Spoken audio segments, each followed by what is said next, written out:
Hey Brick Bloggeteers, Will here, and today we're going to learn a little bit about Braille using Lego Braille bricks. Now this is the English version 40656. It is important to note that there is a French version 40655, and the only difference between the two is that the French version will have accent symbols for some of the letters, the A's, the O's, U's, N's. So if you're trying to build something in a language other than English, like Spanish, French, you're probably going to want to hunt down the French version so that you can actually spell out the words properly. Otherwise, what's very available in the US market is going to be the American version, which is just the English ones that'll have your full alphabet, a few other symbols, like the punctuation for plus, minus, equals, things like that. All right, so this is going to be $90, and it's primarily set up to be a teaching tool. They have a website that's devoted to having activities on how to get kids, one, learning to play with bricks if they have no sight, getting them oriented with, what's right way up, and then it starts going into teaching how letters work, how they compose together to form words, math, so on. However, that's probably not going to be useful for your average builder. So I'm just going to cover the most basic stuff that you probably need to know. Now let's start with this brick at the bottom. As you can see, it has 6 studs. This forms your standard Braille cell. It's numbered 1, 2, 3 going down its left side, with 1 being the top, 3 being the bottom, and 4, 5, 6 on the opposite side.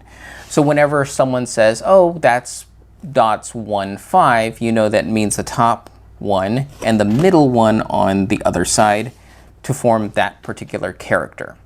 So this is where all the Braille is going to be made up of these 6 dots. Now there are versions that have more dots, but that's usually having to do with computer Braille. We're not getting into that. We're just doing simple basic Braille. Now all of these are actually built on 2x4 bricks, and the reason why is because it allows for a handy dandy little symbol to be printed at this bottom section here. There's not one for the full Braille cell, but for all the other ones and the alphabet, as you can see, those are printed. All right, moving up to the alphabet. The important thing is to learn your first 10 letters, A through J. And the reason why is because if you look at the printing on them, they not only feature a letter, they also feature a number. Now, that means that when there is a number sign connected to one of these, it stands for the number. When there's not, it stands for the letter. Additionally, the reason why you want to learn A through J is because it'll help you learn the next 10 letters. Because if you go straight down, K is nothing more than A with the 3rd dot. L is nothing more with B with the 3rd dot. M is C with the 3rd dot. So it just adds dot 3 to whatever the top letter is. When you get to the final 6, it gets a little tricky. Now U and V actually stick with the same pattern, except it adds dot 6 along with dot 3. So U is an A with dots 3 and 6, or a K with dot 6. V is a B with dots 3 and 6, or an L with dot 6. W is your weirdo. It does not conform to the rest of this pattern. So it's one of the ones that you'll just have to memorize that it's dots 2, 4, 5, 6. It doesn't fit the pattern. However, when you go to X, it goes back to the pattern, where it's the C with dots 3 and 6, or M with dot 6. And then Y is a D with dots 3 and 6, and Z is E with dots 3 and 6. So again, if you know your first 10 letters, it'll help you learn the next 10 letters, and then some of the remaining 6 letters with W being your weirdo that kind of throws the monkey at the wrench. And yes, I mean monkey at the wrench.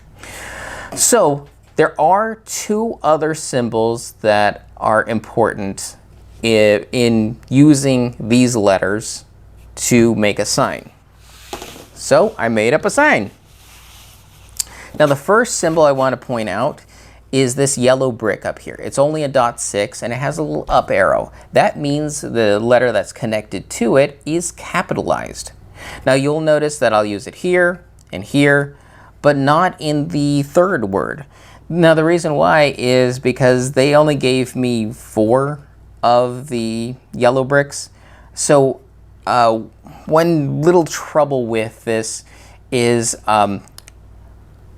there's not enough, so I have to use a different symbol, turn it upside down, and then it becomes the right .6. Normally this is turned the other way around, it's used as a comma. But this is actually correct Braille, which is why I'm using it in this respect. Unfortunately, they don't have any sort of textured feeling like on the short ends of the brick, so you know distinctly which way is right side up, which is one thing I wish they kind of thought about doing. But anyway, there is going to be some complications when it gets to the punctuations, the plus, minus, equal signs. Because they're located more in the middle of the brick, you can't feel, specifically by feel, which way is right side up. So you might have to play around with that or just get another copy of the set. Now the other symbol that you'll need to know is the number sign. They're going to be dots 3, 4, 5, 6. And that means everything connected to it treated as numbers, not letters. So, oh, and one other thing.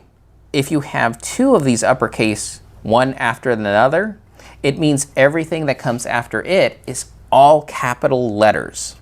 So let's go over what I wrote out. So I used the capital sign, a T, an H, and an E. So the.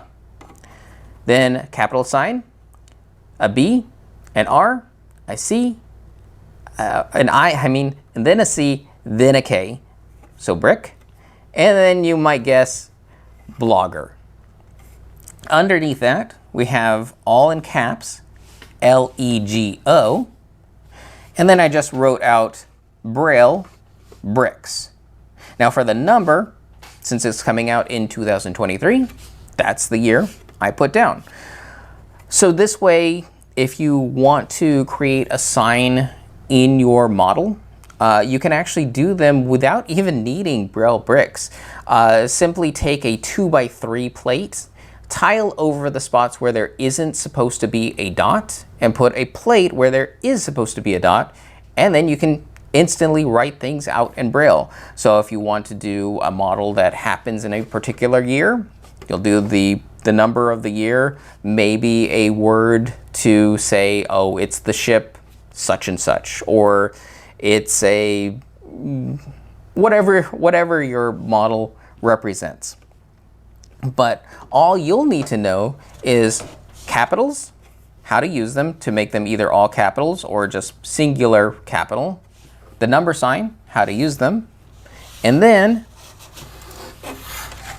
figure out what your letters are.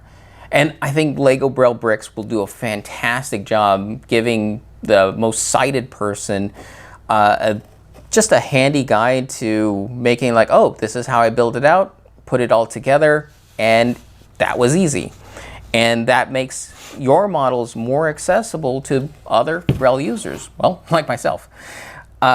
I was thrilled to find out that these are actually going to be publicly released, because before now they were only for educators. And if you go to the website, you'll find that they're actually all developed for educators.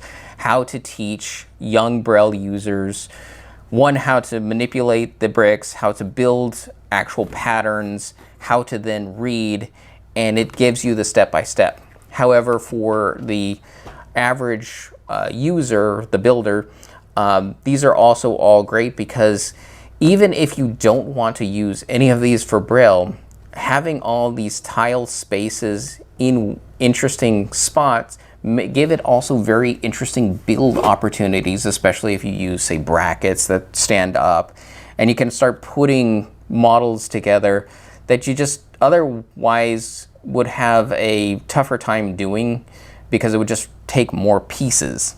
So whether this is an educational piece for you or a interesting build experience, I definitely recommend checking it out. So again, it's set 40656 for the English version of Lego Braille bricks, or 40655 for the French version, if in case you need accent bricks.